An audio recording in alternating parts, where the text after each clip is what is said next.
All right, on the Flat Rate Mastered, well, let's talk about side gigs. So a lot of technicians over the years have done side work, working on friends, family, friends of friends of friends vehicles at their house or, a shop they rent or etc. And let's talk about, well, doing it right. Now, there's nothing wrong with having a side business. I've got a couple as you're watching one of my side businesses. And next week, I will be doing some audio and video work for a international company here that is doing an event here in Atlanta. And so I'll be getting paid for that. So there's nothing wrong with side gigs. So what I'm about to say is not complaining about side gigs. So there's right ways and wrong ways to do auto repair on the side. Let's talk about one of the biggest things that, well, is the most important thing that you have to understand is you cannot poach customers from your shop that you work at.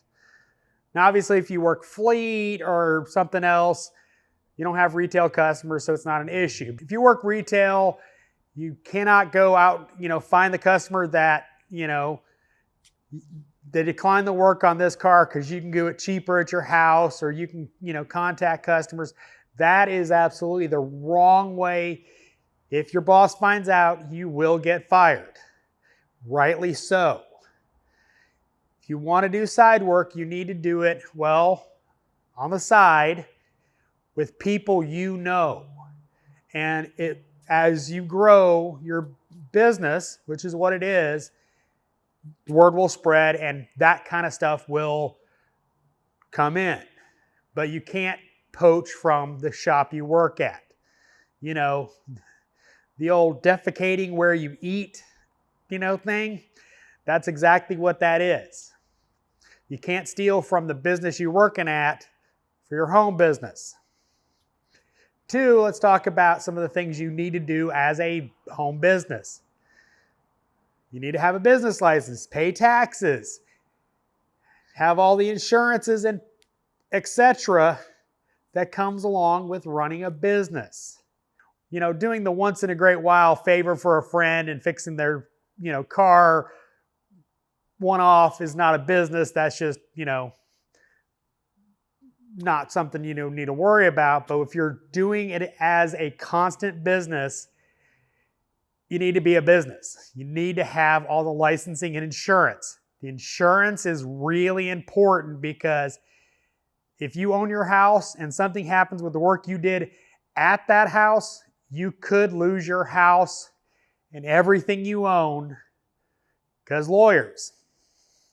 So it's really important you do that kind of stuff right because it can really quickly go from not a problem to huge problem. We're going to get into the cool stuff in a minute, but this is something that I think a lot of young technicians overlook. Your body is the only one you get. Working your body till it breaks is what's going to happen. So you have to be very careful on the kind of work you take in, the schedule that the customers expect, because, well, you got to go to work on Monday. Understand that you're going to go home and work, as evidenced by me on Saturday editing videos. Here Thursday night filming videos. You have to understand that it's going to take time away from your family, your personal life.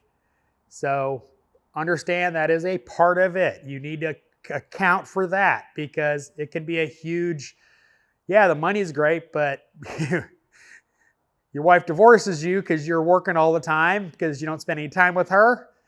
Half your money's gone. Just saying.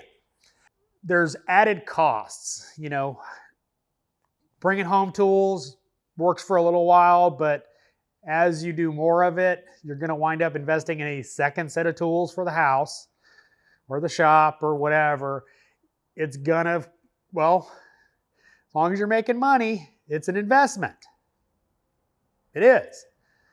And you can make really good money. Now, here's the big thing that I think a lot of people don't understand is it's a business.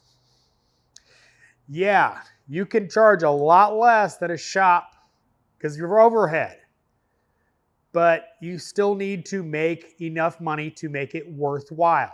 The average person really does not understand how a business works. They don't understand profit and loss statements. They don't understand business at all. They think they do, but they really don't. And, let's just say your shop's at $100 an hour and you charge 50. Oh man, I'm going to get so much business. You're going to get cheap customers who don't want to spend money, who are going to go to AutoZone to get you the cheapest parts they can because they're going to want to bring their own, which that's entirely up to you. But you got to charge an appropriate amount of money for your services. You have to make it worthwhile. You have to make it worthwhile to spend your Saturdays and Sundays in a shop at your house working. Now, keep in mind, most of it's going to be profit other than those taxes, those insurances, et cetera, et cetera. You got to keep that in mind. Let's just say that business operates on Saturday and Sunday every week for a week that has 4 Saturdays and Sundays in it. Just make it easy. You have to understand how much it costs you to open those doors. What do I mean by that? Well, power, water, stuff like that, probably not that much. But that insurance payment, you have to take out taxes. You're self-employed. You pay more taxes unless you go LLC. You have added expenses. You need to understand what those expenses are and how much it is. If you're working just on the side doing, a side job every day, if you're doing those side jobs every day, it's a business. And trust me, the local municipality will want to get in on that.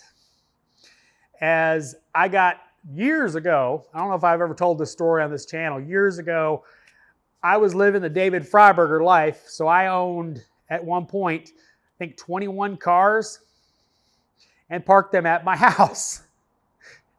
And I got accused of running an auto repair shop out of my house. It's easy enough to prove. I just went up there with all the titles. I got in trouble for not having a current registration on several of them, but if you don't know David Freiberger, Hot Rod Magazine, he has a problem collecting junk cars. But anyway, so you have to be careful because, well, the local municipality may not let you actually work on cars at your house, and that may get you in trouble. So something to keep in mind. But it's a good way to make extra money, and if you're willing to do it, have at it. Just understand it's a business. You have to run it like a business. You have to make a profit to make it worth it. If it's not worth it, don't do it. So as always, thanks for watching. I am the Flat Rate Master.